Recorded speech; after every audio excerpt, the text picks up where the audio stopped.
The journey towards the actualization of the political dreams of Senator Victor Umeh in the 2015 Anambra Central Senatorial election was marred with incessant litigations by the opposition party. This inadvertently hindered the People's Senator from assuming office despite various court rulings in his favor. Senator Victor Umeh was sworn into office in January 2018, having less than 1 year to complete his senatorial obligations to Nigerians and his constituency. This appeared to be an uphill task, as this has never been done in the history of Nigeria.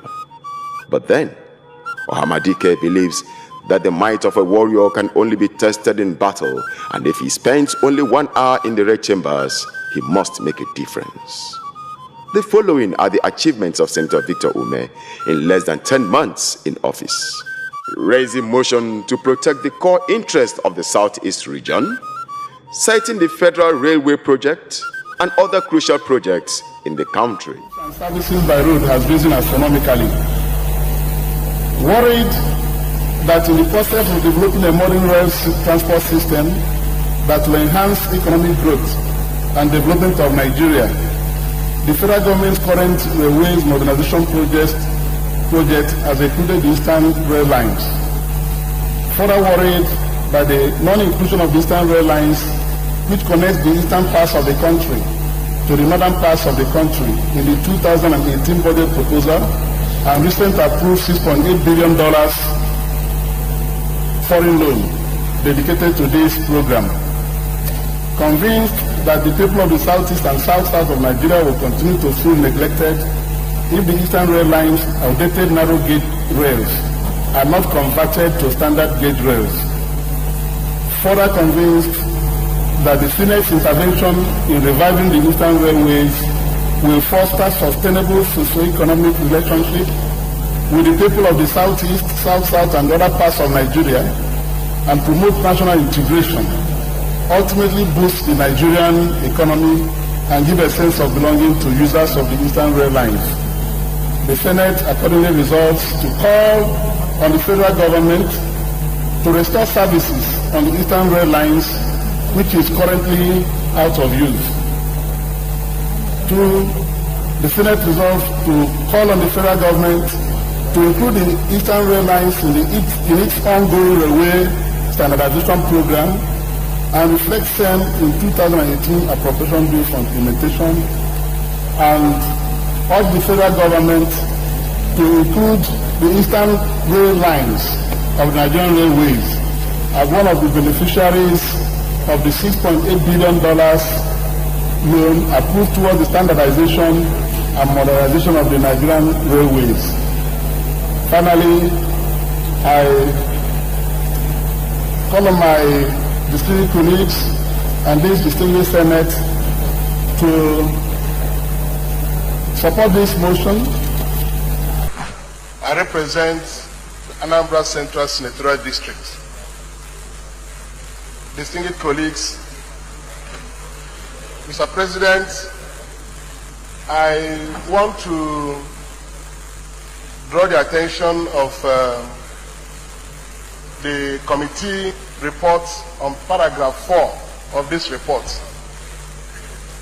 Meanwhile, I've looked at the CVs of the 4 nominees, and I want to say that they have very rich background and experience and education to work in the Economic and Financial Crimes Commission. But I find paragraph 4 in page 6 of this report very worrisome. The committee noted that 3 out of the 4 nominees from the North Central were from the North Central, Northeast, Northwest, and Southwest geopolitical zones. 1 nominee is from the Southwest, that is Mr. Deleke Adebayo Rafiu. Mr. President, the committee noted that this composition of this commission is not in accord with the provision of Section 14(3) of the Constitution, which deals on federal character.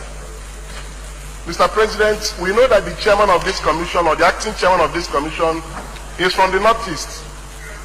So there are now 4 from the North, if you go by the committee report. And just 2 weeks ago, this Senate confirmed the nomination of the secretary to the commission. That secretary to the commission is from the Southwest. And in the membership in this commission, we have a delegate again from the Southwest. The Southeast and the South-South are obviously not accommodated in the commission.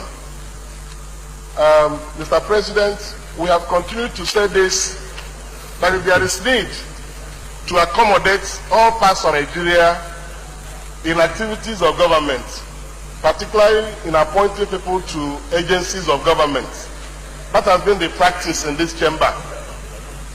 And on this issue of fight against corruption, Mr. President, this commission is a very important commission, because the fight against corruption involves all parts of Nigeria. People are investigated from all parts of Nigeria. It will not be nice if we begin to constitute a commission that will fight corruption to the satisfaction of all Nigerians, and some parts of Nigeria are not represented in the commission. If you look at this composition, Mr. President, without saying the obvious, some people may think that the war against corruption is instituted for them. Only them will be the people that will be dealt with. Because in an agency like this, the absence of a representative from the South-South and the Southeast can show you clearly that if you are the one to be investigated, you will come into the commission, you won't even see somebody to tell you good morning before they take your briefcase from you. So I think it is important that in doing this, particularly the committee observed it, that there is need to take people from the other geopolitical zones into the commission. I know there may be constraints as to number, but if we have a chairman from the Northeast, we go again to have a member from the Northeast. We have a secretary from the Southwest. We go and take a member from the Southwest. Mr. President, this thing is not good. I want us to bear this in mind, that in dealing with important issues like this, corruption is the serious challenge Nigeria is facing. And people who will fight corruption in this country will be drawn from all the parts of the country. So that if they're investigating somebody from the Northeast, for example, there is a chairman from the Northeast from that commission, there is a member from the Northeast. Somebody from the South-South should be able to ask important questions about the suspect. Somebody from the Southeast should ask important questions about the suspect, vice versa. If you have somebody from the Southeast that's being investigated, somebody from the Northeast who is the chairman should make sure that that person is properly investigated. So I want to say that this composition, not being in accord with the federal character principle, the Senate should not go and approve nominations from chairman from Northeast, a member from Northeast, secretary to the commission from Southwest, a member from the Southwest, and 2 geopolitical zones should be left out. This corruption should be fought with every force available. There should be no sacred cow, and there should be no preferential treatment. This is my observation to this report. And I believe that it is not late, since the committee screened these people in 2017. In 2017, there's nothing wrong with the Senate returning this nomination to the President. After all, we have amended the Electoral Act several times, and the President returned them. This one is not good. Let us return this report to the President with these observations. Good enough, all things returned to us were made with observations. The Senate should be bold enough to return these nominations to the President with observations that Lawan Maman is from Northeast, and the acting chairman of the commission is from Northeast. And another observation that Mr. Adeleke Adebayo, a member nominated, is from the Southwest, and that we have approved a secretary to the commission from Southwest. We will further observe that the South-South and the Southeast have nobody in this commission. This war against corruption is against everybody that is corrupt. There should be no preferential treatment in the management and running of EFCC. I so submit with utmost respect to my distinguished colleagues in this chamber. Let us not proceed as if we see good people who say yes. Human beings have the tendencies of preferential treatment to their brothers, and we will not allow that in EFCC. So I would like these nominations to be stripped down and returned with these observations, so that the president will draw members from South-South and Southeast. We heard when security issues are tabled before the council, people make contributions. The case of the Southeast with IPOB was a case where there was no representation from anybody from that zone. IPOB was immediately branded a terrorist organization, and they took a decision to go to court to proscribe it.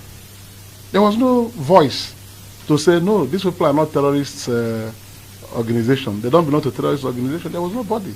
It was convenient for them to reach that quick decision because there was nobody to say, no, this is not the reason. These people are agitating for attention to their plight as a people. Why can't you find a way of dialoguing with these people? People who are not killing anybody. Government quickly moved on and branded them terrorists and went ahead to go to the court to get them proscribed. Why has government not taken equal measure on the issue of these headsmen killing people everywhere? That is the problem Nigeria has. They want somebody to say it. Please, Mr. President, I think the security chiefs should apply equal measure in dealing with this problem. Any place we have killings, they should move there and apprehend the people and disarm them and recover these AK-47s that they use to kill people. If they cannot do it, it means that they are being encouraged to continue the killings. Many Nigerians have been frustrated, even elder statesmen, speaking the language they ought not to speak, that people should defend themselves. Is that our mantra, that people should defend themselves? The security language is that the security people should defend the people. There are people who are authorized to carry arms. State has been in the news on this abuse for some time now. But it behoves on me to point out to this distinguished net that vigilante services have worked in some states of the Federation in helping to maintain peace and security in those states. I give you Anambra State as an example. The Anambra State Vigilante Group was established about 9 years ago due to the high rate of crimes in that state. And the State Assembly passed a law establishing it. The vigilante services in Anambra State is so structured that even the commander is a retired commissioner of police.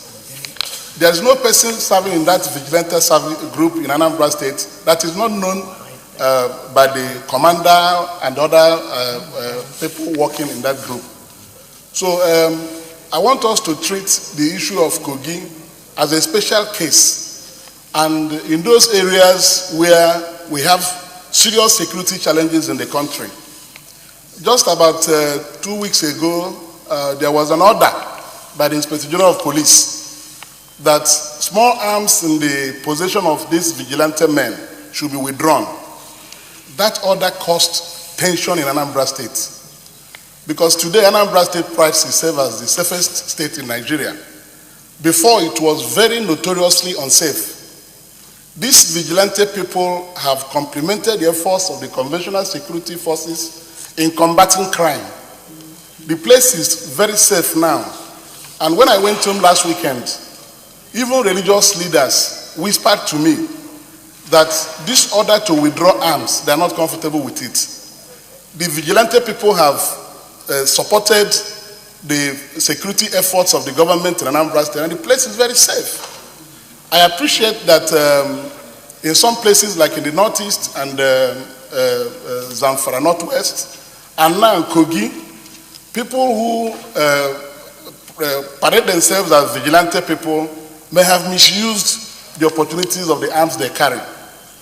So I want to say that it is important when we condemn vigilante in some states, we have to commend the use of vigilante in places where it has worked very effectively, like in my own state. That was why I was insisting that I should be recognized to speak when I was waving my hand. My people want these vigilante services in Anambra State. Indeed, if you dispense with vigilante services in Anambra State, the spate of insecurity will return. And our people are very anxious about it. The governor of Kogi State has not used this opportunity in a noble manner. What we have heard from our distinguished colleagues from Kogi State remains source of worry. So I want this distinguished Senate, if they want to intervene on this issue, let them isolate those states where vigilante services have been used to abuse people and terrorize the people. It will not be accepted. So I join in condemning what happens in Kogi, but at the same time, I'm constrained to bring to your attention, Mr. President, that the people of Anambra State cherish the vigilante services they currently have. So if there's anything that will be done, I would like us to put it in a manner that where they have, these vigilante groups have posed threats to lives of other people and free movement of people, action should be taken against them in those states. And as they come up in other states, we can expand our intervention. Thank you, Mr. President. Agreed. Anambra State Establishment Bill 2018. Mr. President and my highly respected colleagues, permit me to lead this debate on this very important bill, which seeks to provide for the establishment of Federal University of Education, Aguleri, in Anambra State. This bill was read for the first time in this hallowed chamber on Tuesday, 17th day of April 2018. Mr. President, my distinguished colleagues, we all know that education is the bedrock of every modern society.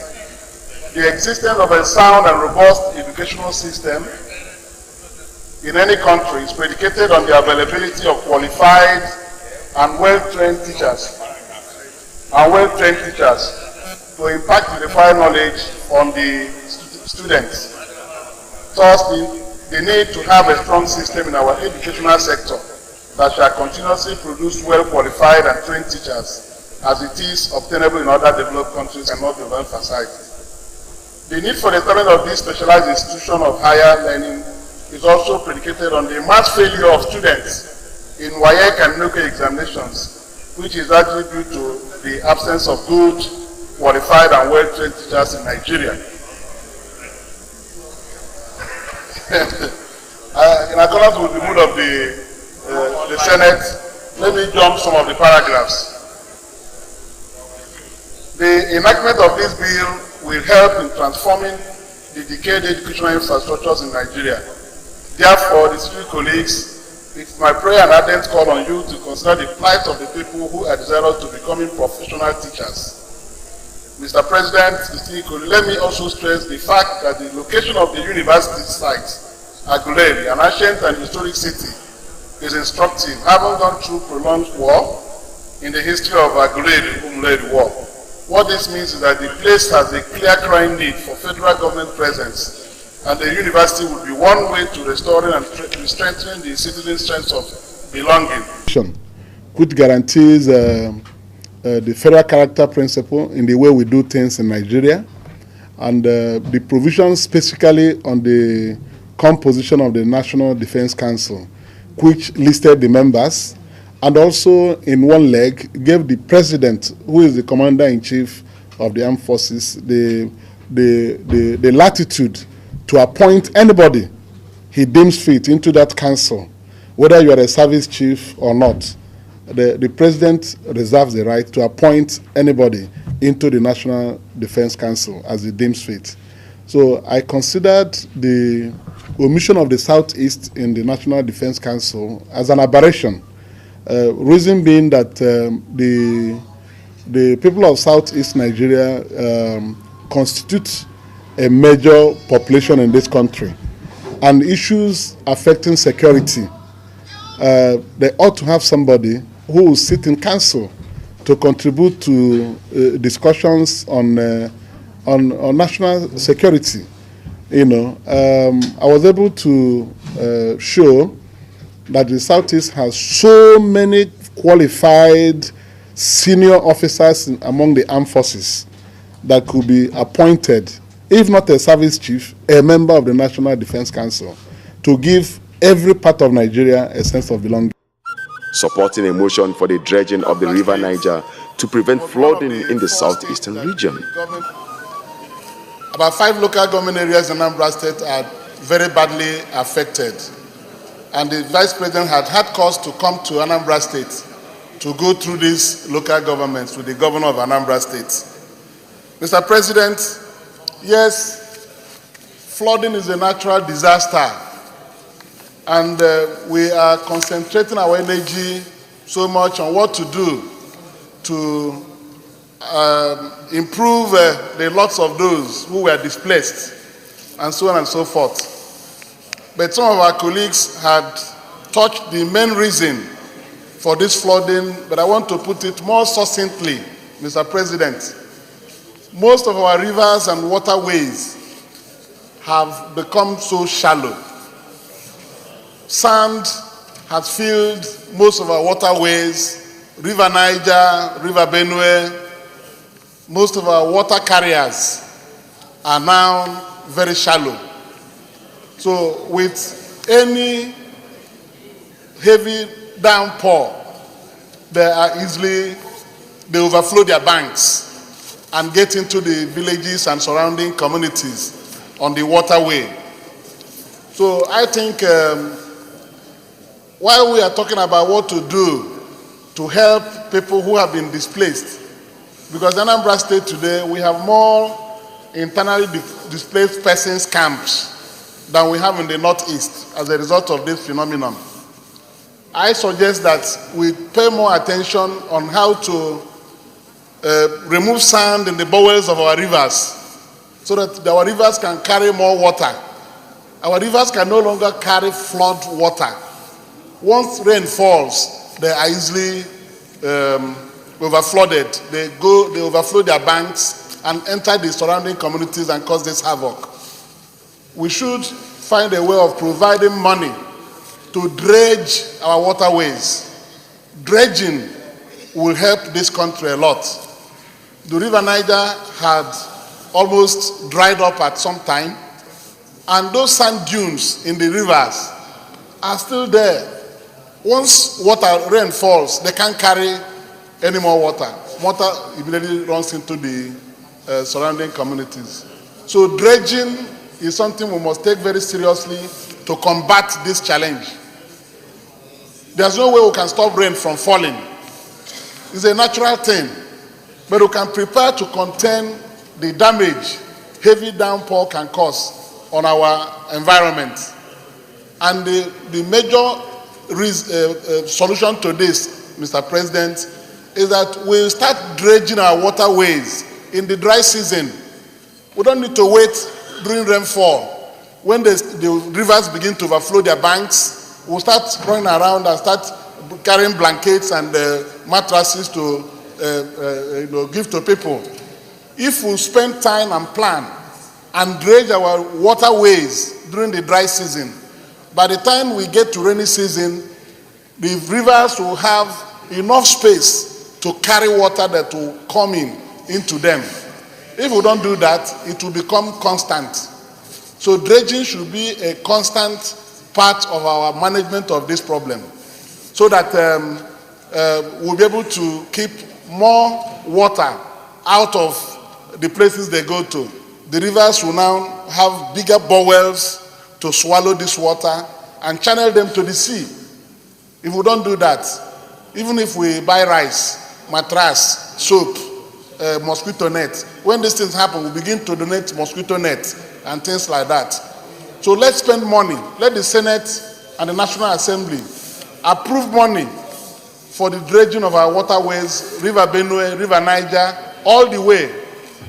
And if we do that every year, you can be certain that when the rains fall, the waterways can take more water and then channel them to the sea.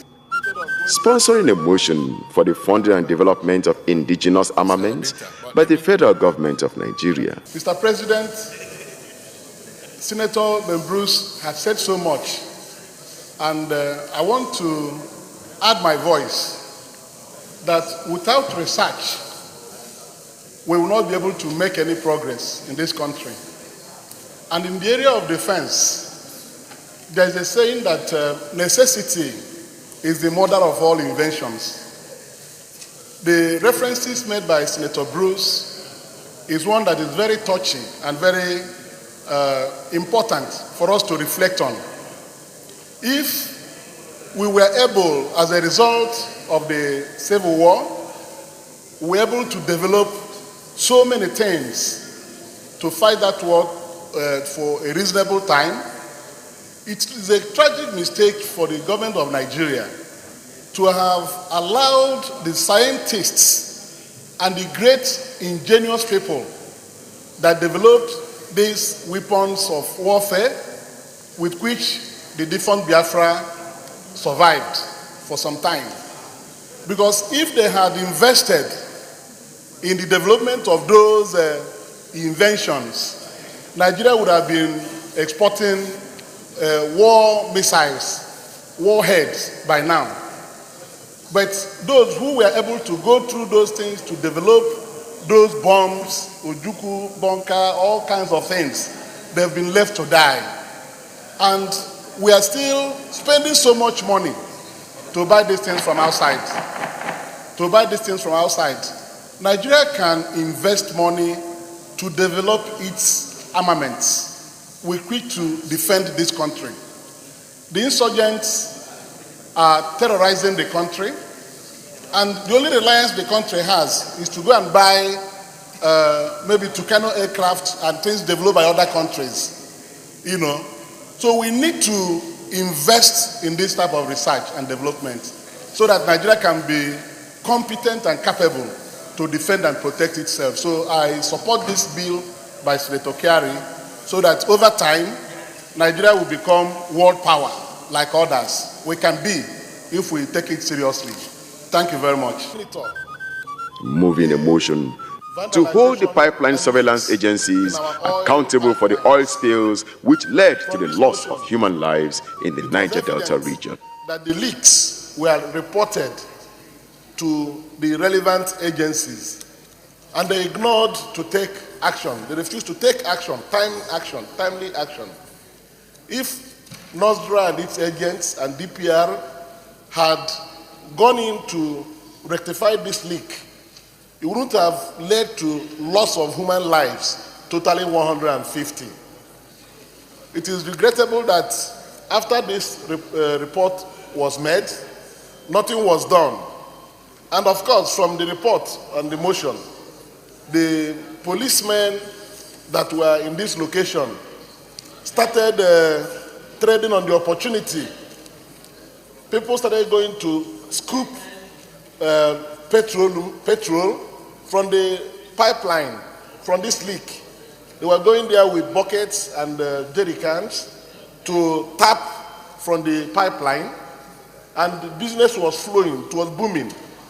If you tip police officials with some money, they allow you go to the pipeline and they scoop petrol. And eventually, due to negligence and dereliction of duty, this thing caught fire and killed a lot of people. I support the prayers that the agencies charged with pipeline surveillance and detection of oil spill, oil leaks that failed to do their job should be invited. officials of this agency should be invited. We've continued to play with human lives in this country. It's not good. Just yesterday, you saw what we went through in this chamber. Everybody bowed in grief when somebody who was in captive was held and the deadline expired. Government did nothing and the person was executed. This one again is oil spill, oil leak. The agency's charged with responsibility of ensuring that an immediate leak is reported, decided not to do anything. And fire came as a result of this negligence and killed 150 people. So they should be summoned. We should not continue to play with human lives in this country. People continue to die. People draw their salaries. They do all kinds of things without doing their work. So I support this motion that the agency should be invited, and for NEMA to, of course, NEMA cannot restore life. I've always continued to worry about when things that could be prevented are not prevented. When the catastrophe lands on us, we'll start calling on NEMA to go and send relief materials. You cannot recover lives that have been lost. There's nothing NEMA can do to recover the lives of 150 people. So these people should be called and queried and given the marching orders for them to take their jobs very seriously. Senator Victor Umeh does not lend his voice only to support the Igbos, but also to support the entire Nigerian masses. Every time people are killed, we inform the Senate. Every time people are killed, we inform the Senate. Like Senator Manager said, between 8th and 12th of February, this Senate had a National Security Summit. A lot were revealed at that summit. We've not come out with anything as our findings from that summit. In fact, shortly after the summit, the killings in Zamfara took place. Many people were killed, about 39 persons, followed by the killings in Kogi, about 32 persons. And we condemned this orgy of killings in this chamber. I remember that I contributed in that debate and queried the competence of people that were given these responsibilities to discharge on behalf of Nigerians. Protection of lives and properties. Some moves were made. People were drafted to Taraba and Benue. Some movements were made, and we thought things would start to happen. But these killings have continued in those places. Mr. President, I think the problem is that we are not telling ourselves the truth. Senator Kabiru Marafa wanted to talk about tribal and religious sentiments over this issue. I think that is misplaced. Because when we are condemning the killings in Zamfara, in the northeast, in Benue, in Kogi, and so on and so forth, I don't come from those areas of Nigeria. But we stood up here and condemned that. I think the problem is the discriminatory attitude of the security agencies in dealing with this problem. Senator Ashafa brought this motion using ATM transactions to illustrate what is going on in the banking sector. But this is just a small tip of the iceberg, this type of charge he complained about. Most times, when we see debit charges on our accounts, people just gloss over them because they may be 52 naira, 100 naira, 150 naira. But like Senator Buacha said, when you aggregate all the customers a bank has and apply these charges, it runs into hundreds of millions of naira. It's not just that. Mr. President, the banks have been exploiting their customers to the extent that even the Consumer Protection Council has not done anything. how much more the Central Bank of Nigeria. We don't have protection of consumers in this country. We have the councils that will do this work, but it's unfortunate to say that they are aware of what is going on, but what happens is that people are settled, and this money they make, they share it with people who are supposed to protect the Nigerian customers and citizens. It's very unfortunate. There's a case of Innocent Nigeria Limited and GTB, which is very well celebrated in the media, where a customer, because if we talk about these things, we think they are small things. If you get to the experience of big customers, people who are doing big businesses with the banks, you see what they go through. Innocent had cause to come to this Senate with a complaint. And in his own case, after reconciliation, overcharges were accepted to be 560 million overcharges on the accounts of the company. And they've been running from one pillar to post up to today. Many people suffered the same fate. So I think the Central Bank of Nigeria should know that the Nigerian people need to be protected. If you get your account details every month, you see frivolous charges. One, notification charges. When you withdraw money, you have a debit alert. At the end of the month, the bank charges you for notifying you of your withdrawals. What is then the cost of doing business on the part of the bank? What do they give to the customers in return? Anything you do, you use their lounges, executive lounge. At the end of the month, you are charged 15,000 for using the executive lounge of the bank to come and do business in the bank. Some of these charges ought to be dispensed with. And the Central Bank of Nigeria ought to be told the hard facts. They are the regulatory authority in the banking sector. But they have bank examination departments, well staffed. And these people, they are supposed to do routine examination of operations of banks. Banks have internal auditors, and these bank examination officials from the CBN, they go to these banks and their branches, stay there sometimes 2 weeks, and then sign their papers that nothing is going wrong and go away. They collect money. People continue to suffer.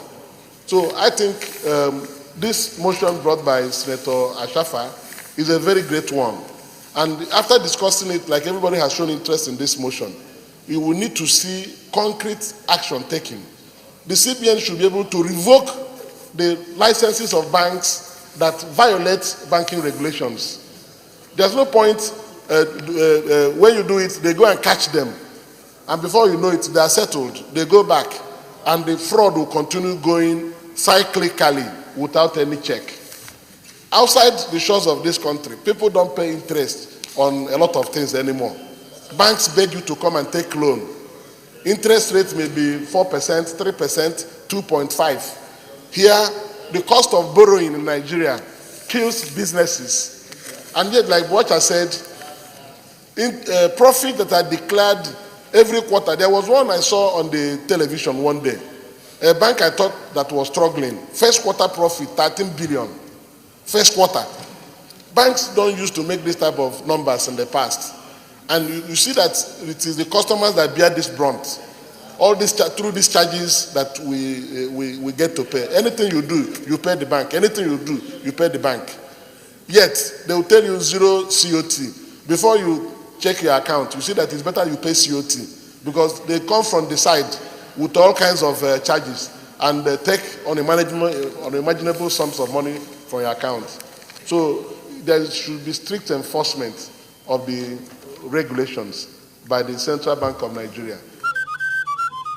Due to Ohamadike's active role in the Senate, he was awarded the best senator in overall motions. In just 10 months, Senator Victor Umeh has garnered 40 constituency projects across Anambra Central Senatorial Districts, namely construction and furnishing of primary healthcare center at Aguluzuibo, Anocha local government area, construction of primary health center, Oba, in Idemili South, construction of skill acquisition center with perimeter fence, Adaziani, Anocha local government area, Construction of solar-powered borehole with overhead tank and reticulation in Obeledu, Anocha local government area. Construction of solar-powered borehole with overhead tank at Urum, Oka North local government area. Construction of solar-powered borehole with overhead tank, Isuaniocha, Oka North local government area. Construction of box culvert for flood control at Hospital Road, Mbasako, Enugu Agidi, Njikoka local government area. Construction of solar-powered borehole with overhead tank and reticulation at Mpo, Idemili North local government area. Construction of solar-powered borehole with overhead tank and reticulation at Umuoji, Idemili North local government area. Construction of pavilion at Umuona, Nnobi, Idemili South local government area. Construction of a 4-classroom block, principal's office and laboratory at Agolo Oka Community Secondary School in Oka, Oka South. Construction of a 4-classroom block, office and toilets at Nebo, Oka South local government area. Construction of a 4-classroom block, office and toilet at Ogulibe, Ebenebe, Oka North local government area. Construction of a classroom block with office and toilets at Abagana, Njikoka local government area. Perimeter fencing and re-roofing of school refectory in Community Secondary School Umunnachi, Dunukofia local government area. Library complex beside Okulo Civic Center, Amago Village, Okulo in Dunukofia. Fencing, renovation of 2 laboratory blocks at Community Secondary School Nimo in Nimo, Njikoka local government area.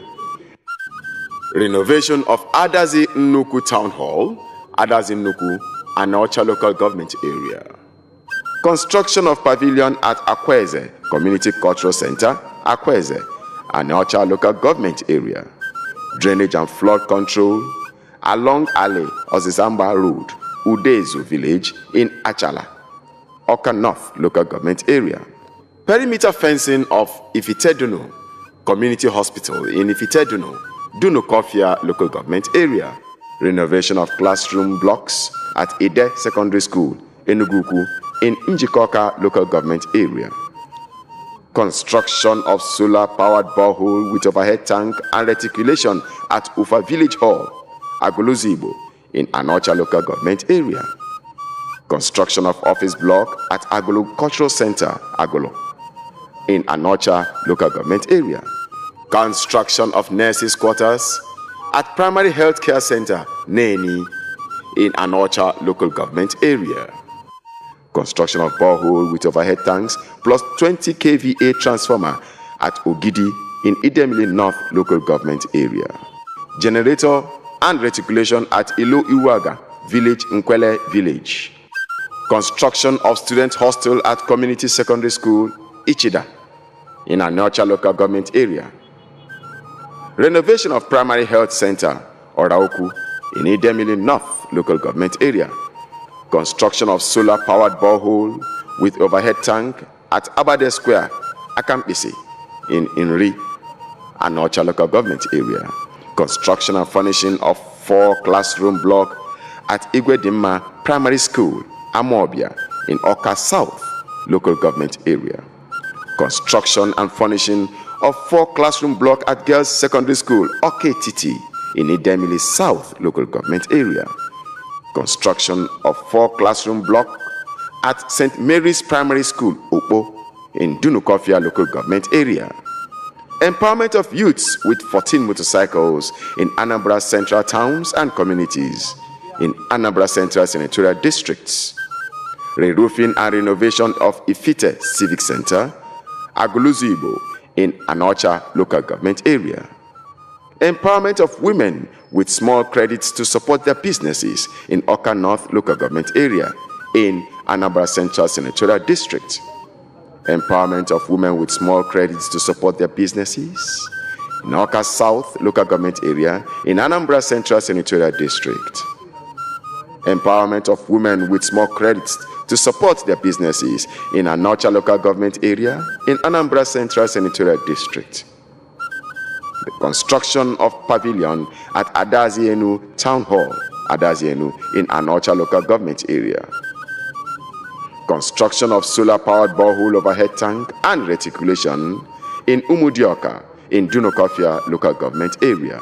Senator Victor Umeh is a hardcore philanthropist who over 11 years have awarded scholarships to 600 students from primary school to university. For a year and now, he took up my scholarship, PhD, funded it in full. All thanks be to God. My parents would have been here today. On the 25th day of September 2018, Ohamadike Ndigbo doled out the sum of 12 million naira to Anambra State students. On the 18th day of December 2018, he also gave out a check of 100,000 naira to 70 indigent students as a form of scholarship award. The People's Senator has also empowered 151 youths through his skill acquisition training programs. Senator Victor Umeh, believing in giving power to the youths, has donated 31 tricycles to empower Anambra Central senatorial youths. Ohamadike is a man of peace who respects the rule of law and the sanctity of every human life. Distinguished colleagues, I rise one more time to speak on these gory killings going on in Nigeria. Last week, I contributed here on the issue of Nasarawa State. But I rise this morning not to say a new thing, but to draw the attention of the Senate to the new dimension the killings in Benue 2 days ago added to the problems facing the country.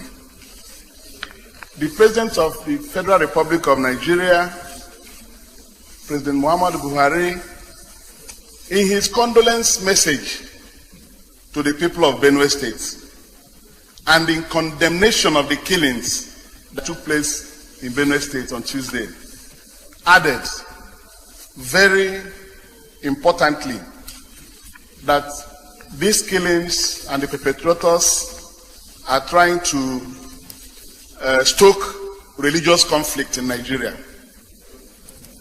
Mr. President, this is the new dimension, and this is the fact of the matter. Killings have been going on, we've been condemning them, but this killing of Tuesday inside a church where 2 Reverend Fathers were killed and 17 worshippers were also murdered had opened a new vista in the challenges. It is just like gunmen running into a mosque, killing the imam and the worshippers in the mosque. The country cannot see this type of thing and come up with condemnation.